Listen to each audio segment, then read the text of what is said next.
Un feliz y bendecido día para todos. Que el Dios de la gloria continúe bendiciendo cada una de sus vidas y llenándoles cada día de su gracia, de su amor, de su bondad. En este tiempo que hemos compartido estas reflexiones, estas meditaciones, este tiempo de compartir con ustedes la preciosa palabra del Señor, hemos tenido una variedad de temas que los hemos compartido con el ánimo de edificarles, de animarles, de alguna manera también de llevarles a una reflexión, a una meditación acerca de nuestra propia realidad espiritual, de nuestra relación con Dios, de nuestro andar en los caminos de Dios, que debe producir en nosotros una reacción, debe producir en nosotros un resultado, debe producir en nosotros algo que nos haga ser mejores creyentes, mejores hijos de Dios, mejores personas en los caminos del Señor. Quisiera hablar ahora acerca de la obra del Espíritu Santo en cada una de nuestras vidas. Casi pudiera decir la obra personal del Espíritu Santo en el creyente. Nosotros generalmente cuando hablamos acerca de la obra del Espíritu Santo, lo hacemos en razón a aquellas cosas que suceden, aquellas manifestaciones que vemos en una actividad, en un culto, en una multitud de personas. Pero a veces dejamos de lado la obra del Espíritu Santo en cuanto a la persona, de una manera individual, de una manera personal, de una manera más concreta, más directa, más personal, valga la redundancia. Es la obra que el Espíritu Santo hace en el individuo, en la persona. Permítame leer un par de versos en la carta a los Romanos, la carta del apóstol Pablo a los Romanos, en el capítulo 8 de la carta a los Romanos, dice el versículo 10: pero si Cristo está en vosotros, el cuerpo en verdad está muerto a causa del pecado, mas el Espíritu vive a causa de la justicia. Tenga en cuenta que allí la palabra Espíritu está en minúscula. No se está refiriendo ese texto al Espíritu Santo, se está refiriendo al espíritu humano.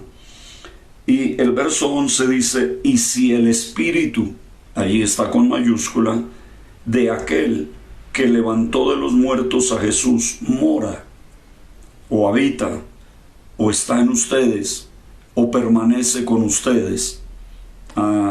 Esta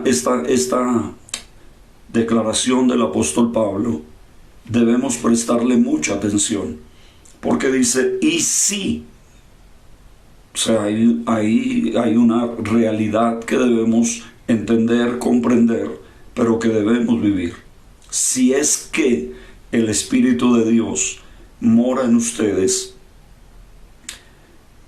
y si el Espíritu de aquel que levantó de los muertos a Jesús mora en vosotros, el que levantó de los muertos a Cristo Jesús vivificará también vuestros cuerpos mortales por el Espíritu.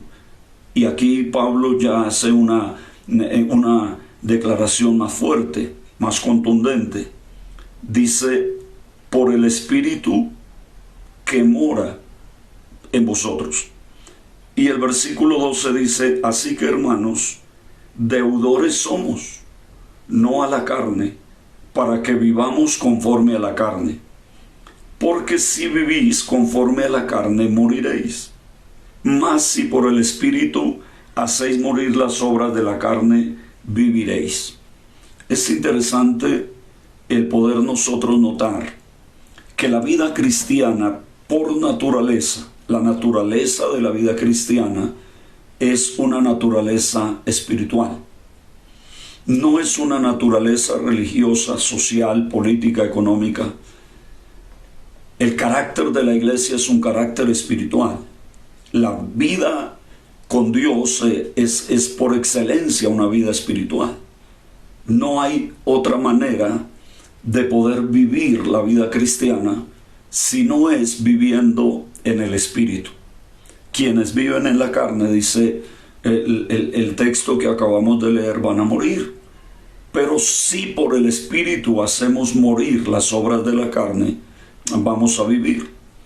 Porque la obra del Espíritu Santo debemos considerarla mucho más allá de una manifestación momentánea, espontánea, más allá de una manifestación, digamos, más o menos explosiva o más o menos relevante en algún momento, y debemos considerarla más como una obra continua y permanente, un obrar continuo y permanente en la vida del creyente. En el capítulo 14 del Evangelio de San Juan, el Señor le dice algo a sus discípulos con respecto a la obra del Espíritu Santo en ellos. Dice el versículo 15, San Juan capítulo 14, versículo 15, dice: si me amáis, guardad mis mandamientos. Versículo siguiente, 16, y yo rogaré al Padre y os dará otro consolador, para que esté con vosotros para siempre. De alguna manera, por lo menos física, la presencia del Señor en medio de ellos iba a ser transitoria, iba a ser limitada. De hecho, a partir del capítulo 13 de San Juan, es como la despedida del Señor, la partida del Señor a la presencia del Padre, a volver a aquella gloria que tuvo con el Padre, a volver a aquella condición que la Biblia nos muestra de su relación con el Padre. De hecho, nosotros sabemos que el Señor está con nosotros, pero en ese aspecto físico, ese momento iba a llegar a su fin. A partir del capítulo 13 del Evangelio de San Juan en adelante, el Señor comienza como a hacer su despedida, pero también a preparar a los discípulos para ese momento cuando Él ya no iba a estar con ellos de una manera física. Por eso el Señor les dice: a ustedes les conviene que yo me vaya. Y uno dice, pero no era bueno estar con el Señor. No era bueno que el Señor estuviera con ellos. No era maravilloso que el Señor, ellos lo pudieran ver y pudieran compartir con Él. Sí, pero Él les dice: a ustedes les conviene que yo me vaya, porque si no me fuere, entonces el Consolador no vendría a vosotros. Pero si me fuere, os lo enviaré. Entonces dice aquí la palabra del Señor, en el capítulo 14 que estamos leyendo, dice: y yo rogaré al Padre, y os dará otro Consolador.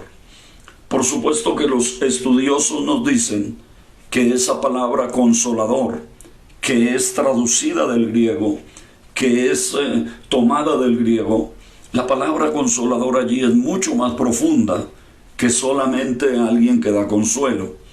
Y quizá la palabra que más se podría acercar al significado más real y más concreto de la palabra Consolador es la palabra nuestra, amigo. Y yo os enviaré otro amigo. Recuerde que el Señor Jesús dijo que ya no los iba a llamar siervos, sino que los iba a llamar amigos, porque el siervo no sabe lo que hace su Señor, pero el amigo es aquel a quien se le comunican, se le cuentan y se le comparten todas las cosas. Y el Señor dice: porque todo lo que oí de mi Padre os lo he dado a conocer. Así que cuando nosotros hablamos de la obra del Espíritu Santo en cuanto a la persona, en esa forma individual, en esa forma personal, estamos hablando de aquel que quiere ser nuestro amigo. Pero en esto tenemos que decir algo también, porque yo escuché a algún predicador en alguna ocasión diciendo: el Espíritu Santo es mi amigo. y se refería a mi amigo el Espíritu Santo, decía él. Otra cosa es que sea el Espíritu Santo el que diga que nosotros somos sus amigos. Y allí entonces encontramos una realidad mucho más maravillosa, porque no es Abraham el que dice que es amigo de Dios, es Dios el que dice que Abraham es su amigo. Cuando hablamos y decimos que podemos tomar esa palabra amigo para en el sentido de consolador, estamos hablando de algo que el Señor nos está diciendo. Es Él el que dice: les enviaré otro consolador. Cualquiera puede decir que el Espíritu Santo es su amigo, pero no de cualquiera el Espíritu Santo dirá que es amigo de Él. Cualquiera puede referirse a Dios como su Padre, pero no cualquiera puede ser considerado por Dios como su Hijo. Cualquiera puede referirse a Cristo en los términos que desee, pero no cualquiera, no de cualquiera, el Señor se refiere en términos como los que encontramos en la Biblia, de los cuales uno de los más maravillosos es cuando la Biblia dice que el Señor no se avergüenza de llamarnos sus hermanos. Entonces a veces hay declaraciones que solamente son eso, declaraciones del momento, declaraciones de euforia, declaraciones que muchas veces están muy lejanas de la realidad.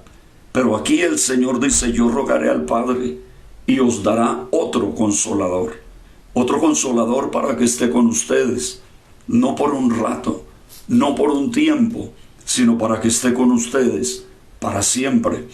Y luego el siguiente verso, el verso 17 del capítulo 14 de San Juan, dice: el Espíritu de verdad. ¿Cuál es ese otro consolador? El Espíritu de verdad. Mire el nombre o el título que le da el Señor Jesús al Espíritu Santo, al otro consolador, que va a ser enviado por el Padre. Porque Jesús dice: yo rogaré al Padre y el Padre os dará otro consolador. Es decir, en Jesús tuvimos un consolador. En el Espíritu Santo tenemos el otro consolador, para que esté con vosotros para siempre. El Espíritu de verdad, al cual el mundo no puede recibir. A ese otro consolador no lo puede recibir el mundo.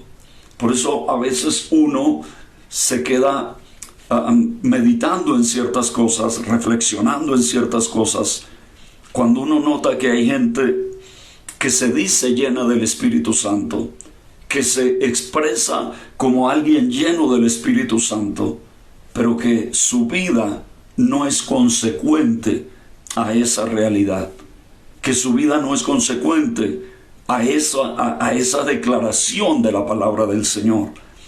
Entonces uno dice: ¿llenos de qué espíritu estaban? ¿De cuál espíritu estaban llenos? Y a veces da la impresión que la referencia que hacen ellos es estar llenos del Espíritu Santo. Pero su vida, porque la mayor obra del Espíritu Santo, como dijo alguien, no es ponerte a hablar en lenguas. La mayor obra del Espíritu Santo es darte poder para que controles la lengua que tienes. La mayor obra del Espíritu Santo no es ponerte a dar vueltas, a brincar y a saltar en un culto bonito. La mayor obra del Espíritu Santo es tomar tu vida para que no estés dando vueltas en el mundo y saltando, haciendo un espectáculo para los demás. Entonces mire lo que dice la Biblia: el mundo no lo puede recibir. ¿Quién puede recibir el Espíritu Santo? ¿Quién puede recibir a ese otro consolador? Entonces dice aquí la Biblia: al cual el mundo no puede recibir por dos razones. Una, porque no le ve; la otra, porque no le conoce. Son las dos razones que da el Señor Jesús por las cuales el mundo no puede recibir a ese otro consolador. Razón número uno, por la cual el mundo no le puede recibir: porque no le ve. Razón número 2, porque no le conoce.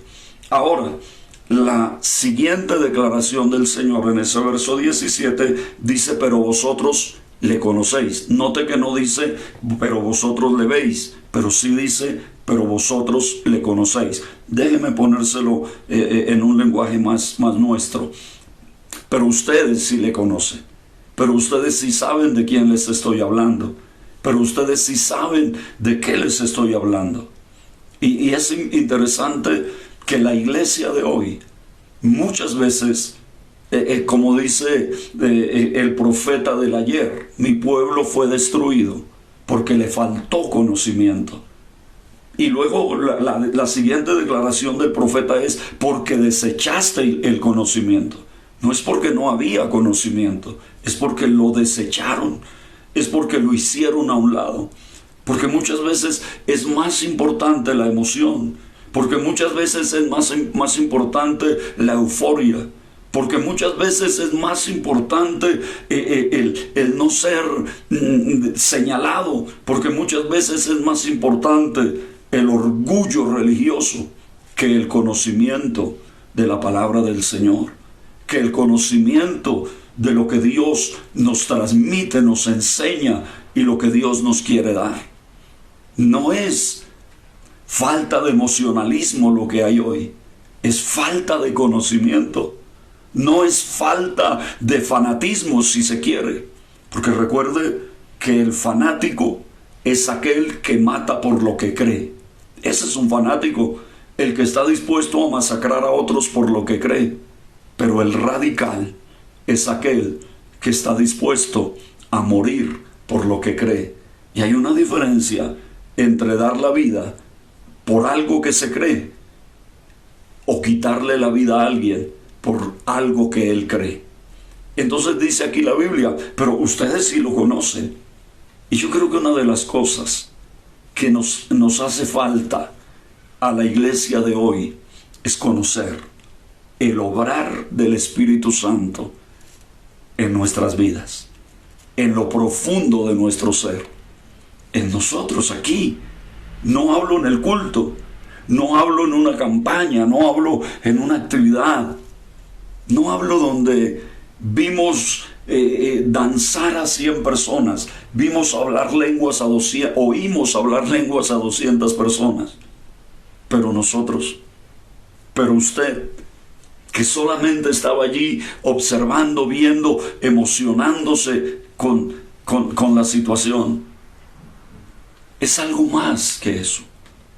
Mire que el Señor Jesús le dice a los discípulos, el Consolador que el Padre va a enviar, el mundo no lo puede recibir. ¿Por qué no lo puede recibir? Por dos razones. ¿Por qué no le ve? Y porque no le conoce. Luego se dirige a los discípulos y les dice, pero ustedes lo conocen. Tremenda esta declaración. Pero vosotros le conocéis. ¿Por qué le conocían los discípulos?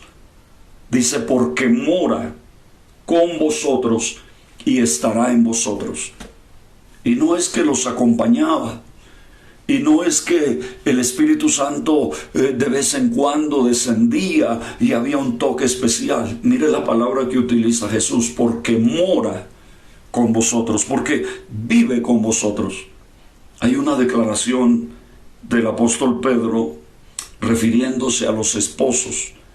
Y dice el apóstol Pedro, hablándole a los esposos, que deben vivir con sus esposas.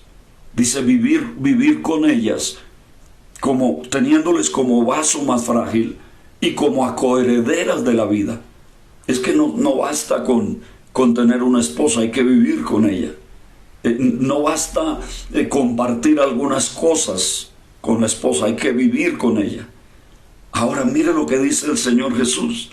Le está diciendo a los discípulos, el Espíritu Santo no les dice va a morar, tampoco les dice moró, les dice mora. Está hablándoles de un tiempo presente, de un tiempo que permanece, mora, está ahí con ustedes, es parte de su diario vivir, es parte de su diario caminar. Ningún creyente, ninguna persona debiera atreverse a recorrer el camino del Evangelio, el camino de la vida cristiana, sin la presencia permanente del Espíritu Santo en su vida, sin la compañía y participación permanente del Espíritu Santo en su diario vivir, en su diario caminar, en su diario transitar. No se puede vivir la vida en este planeta sin respirar. No se puede vivir la vida cristiana sin la obra del Espíritu Santo dentro del corazón de cada creyente. Hagamos de este día un día para reflexionar, pero también para darnos al Espíritu Santo, para abrir la puerta de nuestra vida al obrar del Espíritu Santo de Dios. Que Dios nos ayude. Continuamos mañana compartiendo estos momentos de reflexión, de meditación, de abrir este libro otra vez para saber qué dice. Que Dios les bendiga, que Dios les guarde. Un feliz día. Pórtense bien.